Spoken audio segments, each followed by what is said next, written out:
প্রিয় দর্শক, এমন একটি দুরূদ শরীফের কথা বলবো, জীবনে একটিবার হলেও এই দুরূদ শরীফের আমলটি করবেন। নবীজি সাল্লাল্লাহু আলাইহি ওয়াসাল্লাম ওয়াদা করে বলেছেন, এই দুরূদ শরীফের আমলটি যদি আপনি করতে পারেন, পৃথিবীর মধ্যে সবচেয়ে সুখী মানুষ আপনি হবেন। কোনো কিছুর অভাব অনটন আপনাদের কাছে থাকবে না। টাকা পয়সা, ধন দৌলত, মান সম্মান সবকিছু আল্লাহ রাব্বুল আলামিন আপনাদেরকে দিবেন। যারা অসুস্থ আছেন তাদেরকে আল্লাহ তাআলা সুস্থ করবেন এবং পৃথিবীর মধ্যে আল্লাহ আপনাকে সম্মানিত করে দিবেন। আল্লাহু আকবার।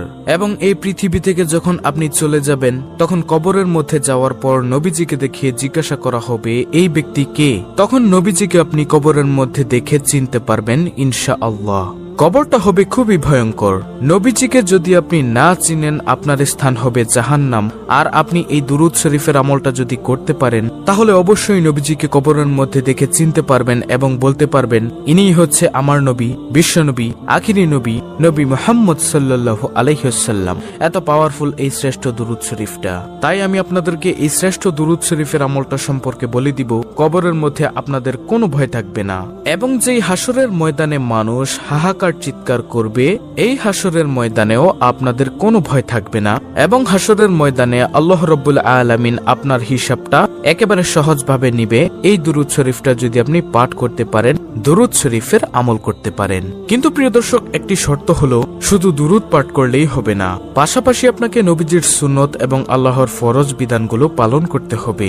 দেখা গেল যে আপনি নামাজ পড়লেন না, রোজা রাখলেন না, হালাল হারাম বিবেচনা করলেন না, শুধু দুরূদ পাঠ করলেন। হাসরের ময়দানে আল্লাহ রাব্বুল আলামিন আপনাকে ডাকবে, ডাকার পর আপনার চেহারার দিকে তাকাবে এবং আমলনামার দিকে তাকাবে। তাকিয়ে আল্লাহ রাব্বুল আলামিন বলবে, যাও বান্দা, তোমাকে আমি ক্ষমা করে দিলাম। তখন আর কোনো প্রশ্ন করবেন না। এই দুরূদের উসিলায় আপনি বিনা হিসেবে হাসতে হাসতে জান্নাতের মধ্যে প্রবেশ করতে পারবেন ইনশাআল্লাহ, যদি আল্লাহ দয়া দেন। তাই আমি আপনাদেরকে অনুরোধ করে বলবো, অবশ্যই দুরূদ শরীফের আমল করবেন। যে কোনো দুরূদ শরীফ পড়লেই তো লাভ, কিন্তু এই দুরূদ শরীফটা পড়লেই স্পেশাল লাভ। এটাই দুনিয়ার মধ্যেও আল্লাহ আপনাদেরকে সুখে রাখবে, সম্মানিত করে দিবে। যে সম্মানের জন্য সবাই পাগল, যে সুখের জন্য সবাই পাগল, কিন্তু জানে না যে নবীজির দুরূদের মধ্যে যে সুখ আছে। আল্লাহু আকবার।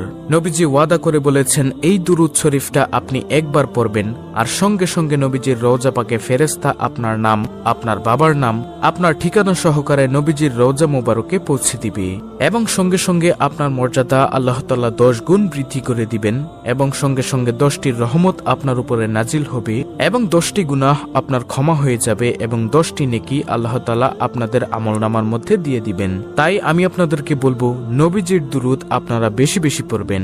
আমি স্ক্রিনের মধ্যে বাংলাতে এই ছোট্ট দুরূদ শরীফটা লিখে দিব।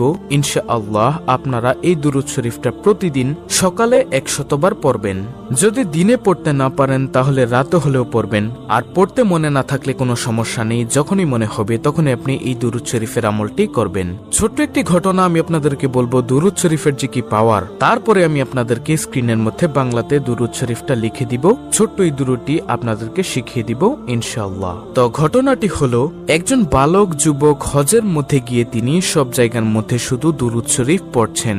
বড় একজন আলেম হযরত নোমান শিবলি রাহমাতুল্লাহি আলাইহি তিনি বলল, হে বালক, তুমি সব জায়গার মধ্যে দুরূদ শরীফ পড়ছো, হজের মধ্যে অন্যান্য দোয়াগুলি আছে, তুমি কি সেই দোয়াগুলো পারো না?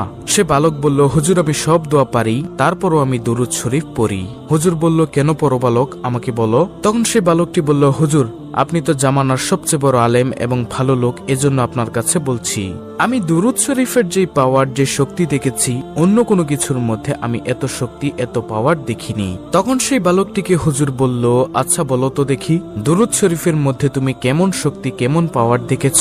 তিনি বলল, অর্থাৎ সেই বালকটি বলল, আমার বাবার সঙ্গে আমি হজের মৌসুমের সময় কাফেলার সঙ্গে আমরা হজ করতে আসতেছিলাম। আসার সময় পথিমধ্যে আমার বাবা হঠাৎ করে অসুস্থ হয়ে গেল। অসুস্থ হয়ে যাওয়ার পর আমাদের যাত্রা বিরতি করলো। সেখানে আমরা অবস্থান করলাম আমার আব্বু অসুস্থ দেখে। তো আমার আব্বু অসুস্থ দিনের দিন এবং সময় সময় বাড়তেই আছে।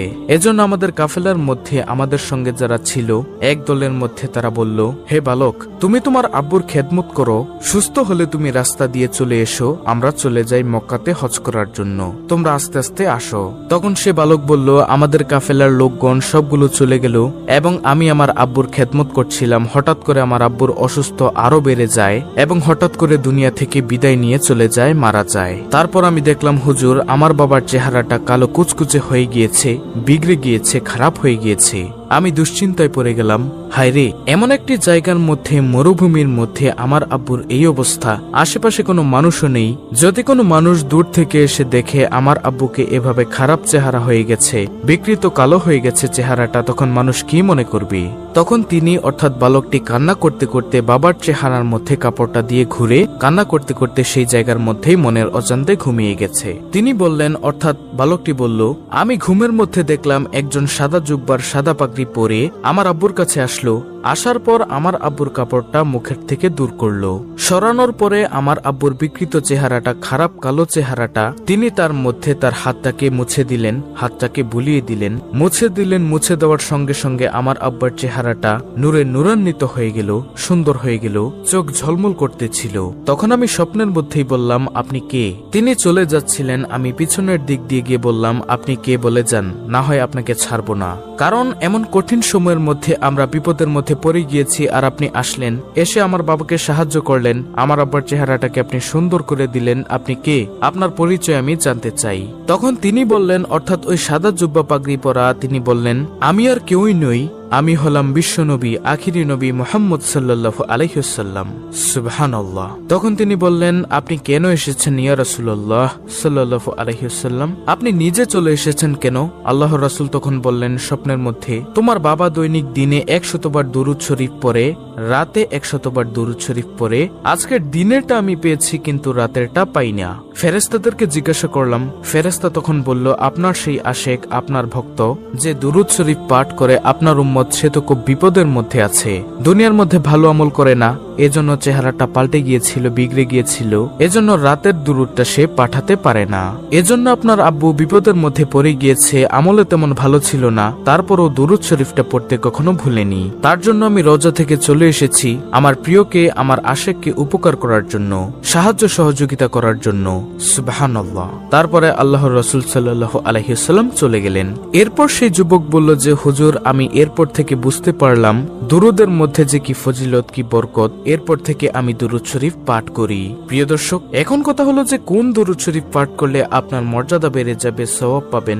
আজকে যে দুরূদ শরীফটা আমি আপনাদেরকে শিখিয়ে দিব, এটা 100 বার হলেও কমপক্ষে জীবনে পড়বেন।